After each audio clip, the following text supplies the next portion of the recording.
20 minutos. Bom dia a todos. Um dia muito especial para estar aqui hoje. Depois de 8 meses, é a primeira oportunidade que tenho de poder trazer a verdade acerca dos fatos do período eleitoral e o pós-período eleitoral em razão dos bloqueios nas rodovias federais. Então, agradeço muito, senhor presidente, qual o cumprimento, deputado Arthur Maia, o senador Cid Gomes, hoje substituído pelo deputado Evair de Mello, o senador Magno Malta, que é o segundo presidente, e a senadora Elisiane Gama, que é a relatora desta comissão. Cumprimento também todos os senadores e deputados federais aqui presentes. E a gente queria, presidente, ter feito uma apresentação, não foi autorizado, né? Então a gente teve que se readequar para fazer uma fala rápida aqui nesses 20 minutos.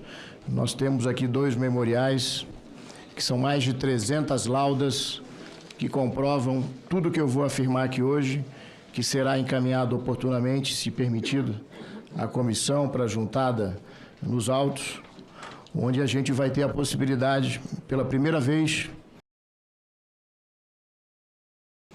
a maior injustiça já realizada na história da Polícia Rodoviária Federal, que nos próximos dias completa 95 anos. Então, nós teremos essa oportunidade. As informações aqui, nenhuma delas de cunho pessoal, todas dos bancos de dados da Polícia Rodoviária Federal, das instituições de segurança do Brasil. Eu acho que hoje os nossos policiais rodoviários federais, que há tempo, há 8 meses, têm estado muito triste, uma instituição soberana, uma instituição de Estado, uma instituição que nasceu para salvar vidas no Brasil, uma instituição que nos últimos anos se destacou. Nos últimos 4 anos, por exemplo, são dados internacionais, somos a instituição que mais apreendeu droga no mundo. Apesar de termos apenas 2% do efetivo policial no Brasil, fomos a instituição que nos últimos anos mais combateu os crimes ambientais. A instituição que mais defendeu os direitos humanos com a retirada de trabalhadores escravos em diversas regiões do Brasil. A apreensão de arma, o trabalho contra a pedofilia. No ano passado, fomos reconhecidos pela CGU como o órgão mais transparente do Brasil. E ainda em 2022, fomos reconhecidos pela Secretaria Digital do Governo Federal como o órgão com mais avanço tecnológico do Brasil em sua história. Então, uma instituição que cuida das pessoas, que tem isso desde a sua formação, uma instituição que talvez a que mais trabalhou na defesa do SUSP, que é o novo sistema de segurança pública, com mais de 350 convênios assinados com polícias estaduais e polícias guardas municipais nos últimos anos. Mas eu irei falar, a princípio, né, o que eu tenho informações aqui é do dia da eleição, né, primeiro e segundo turno, e os fatos posteriores, e naturalmente, se tiver alguma coisa relacionada a 8 de janeiro também, irei responder. Mas nessa data, né, 8 de janeiro, inclusive, eu já estava fora do cargo de diretor-geral e também já estava fora da instituição, porque eu me aposentei ainda no mês de dezembro. Relacionado aos fatos, é uma breve, muito breve afirmação que eu farei aqui e estarei pronto depois para provar todas as afirmações em razão desses documentos que estão aqui e as informações que estão na minha memória daquilo que eu tomei conhecimento. Então, farei alguns tópicos aqui para facilitar o entendimento dos senhores, né? O que se falou muito é que a PRF, no segundo turno da eleição, direcionou a sua fiscalização para o Nordeste brasileiro. Entendeu? Isso não é verdade. Não é verdade porque o Nordeste brasileiro é o local que nós temos 9 estados, 9 superintendências, temos a maior estrutura da PRF no Brasil, a maior quantidade de unidades da PRF. No estado do Nordeste também se encontra hoje lotado, há muito tempo, o maior efetivo da instituição. É no Nordeste brasileiro também que está a maior malha viária de rodovias federais do Brasil, está no Nordeste brasileiro. O Nordeste brasileiro também, onde a gente tem a maior quantidade de acidentes com vítimas de todas as regiões do Brasil. É o Nordeste também que tem a segunda maior frota de ônibus do Brasil. Se a gente retirar a cidade de São Paulo da região Sudeste, o Nordeste é a região que tem a maior frota de ônibus ou vans do Brasil. O Nordeste também é onde, infelizmente, nas últimas 5 eleições, foram feitas a maior quantidade de prisões acerca de crimes eleitorais, nas 5 eleições.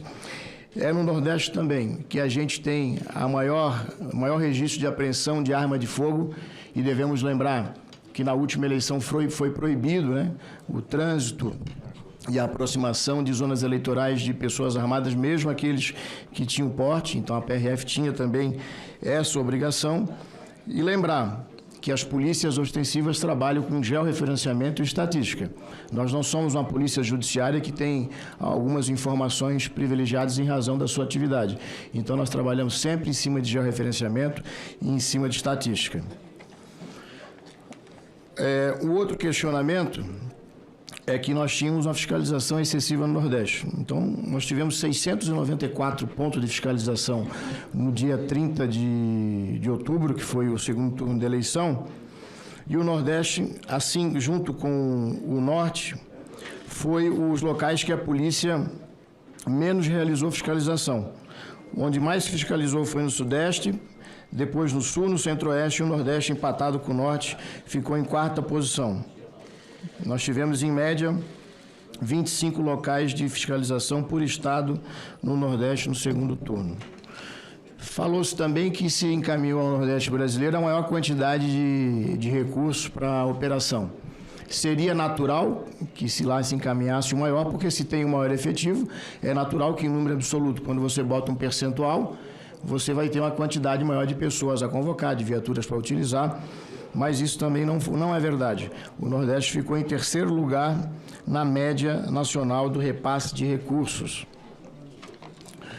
Reitero que todos esses recursos estão dentro dos sistemas do governo federal, que podem ser auditados, e em sua maioria que está aqui são fontes abertas.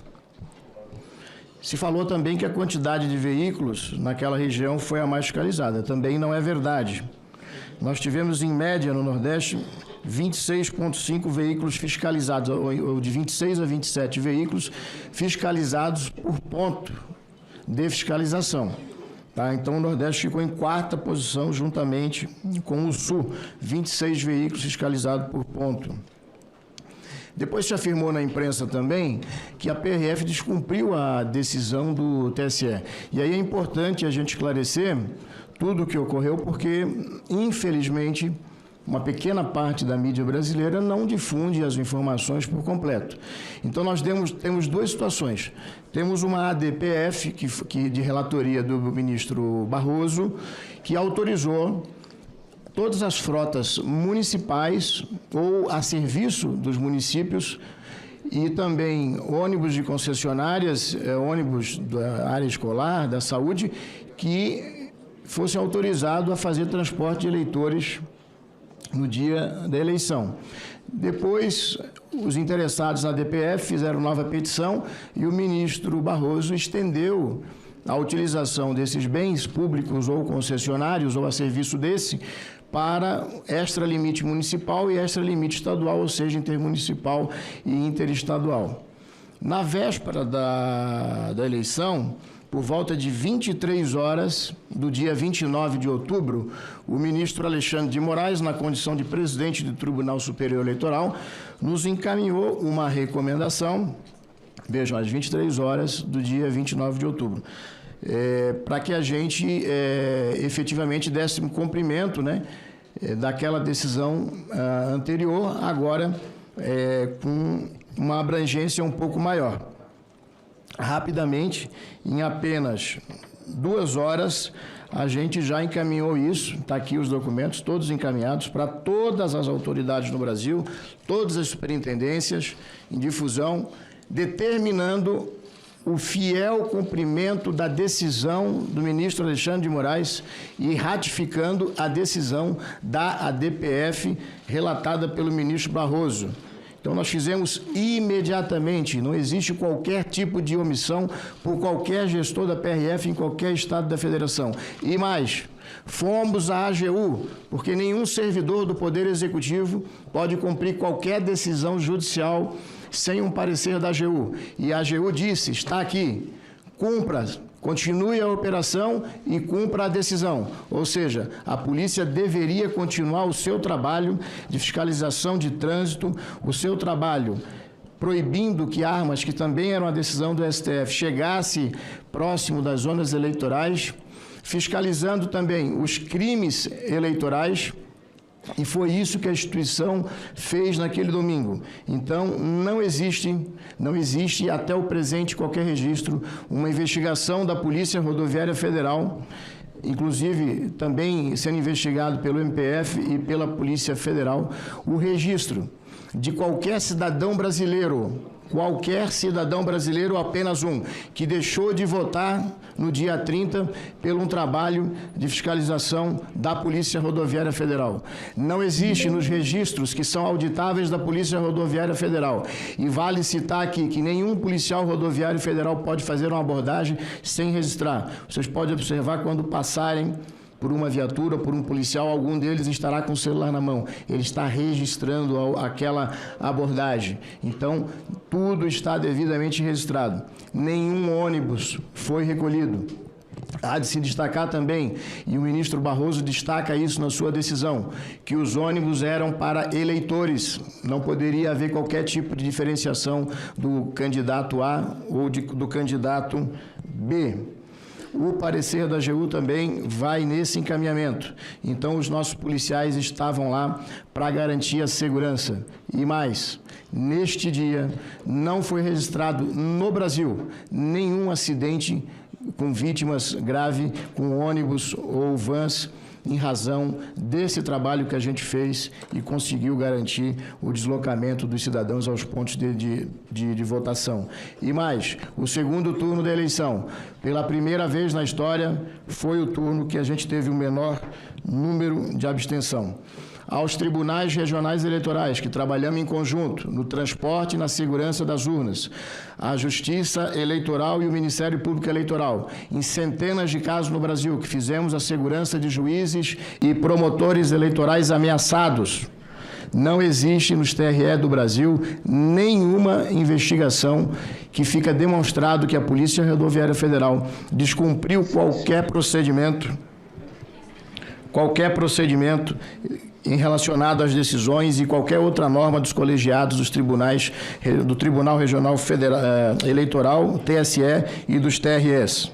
Inclusive, a Polícia Rodoviária Federal foi homenageada por mais de 10 tribunais regionais eleitorais após as eleições. E aí a gente encontra várias matérias comprovando tudo que eu estou falando aqui. Inclusive, na semana passada, o MPF, lá no Pernambuco, arquivou mais um procedimento, porque não foi encontrado nada que desabonasse a conduta dos nossos policiais. Mas como que iniciou toda essa situação? Eu explico aos senhores. A gente vinha trabalhando dentro da instituição, nós passávamos um momento difícil, um momento de descontentamento de parte do público da instituição. Por quê? Em 2019 foi aprovada a reforma da Previdência, que trouxe muito prejuízo aos policiais civis da União, dos estados e dos municípios. Então, muitos policiais já haviam um descontentamento muito grande. Segundo, foi prometido que no ano de 2019 a instituição receberia uma carreira melhorado, ou seja, um salário melhor, haveria um reconhecimento, uma organização, e o Ministério da Economia não aprovou. E isso criou um grau de descontentamento muito grande na instituição. Além disso, nós chegamos a 13 mil policiais nos últimos 4 anos, foi o maior ingresso de policiais na história. Grande parte dos nossos policiais também eram eleitores do eleito presidente Lula. Além disso, é um crime impossível, que não ocorreu e não tem como. Como que nós falaríamos com 13 mil policiais no Brasil, explicando qual era a forma criminosa de operar, sem ter uma conversa por WhatsApp, Telegram, sem ter uma reunião com esses policiais em qualquer delegacia do Brasil,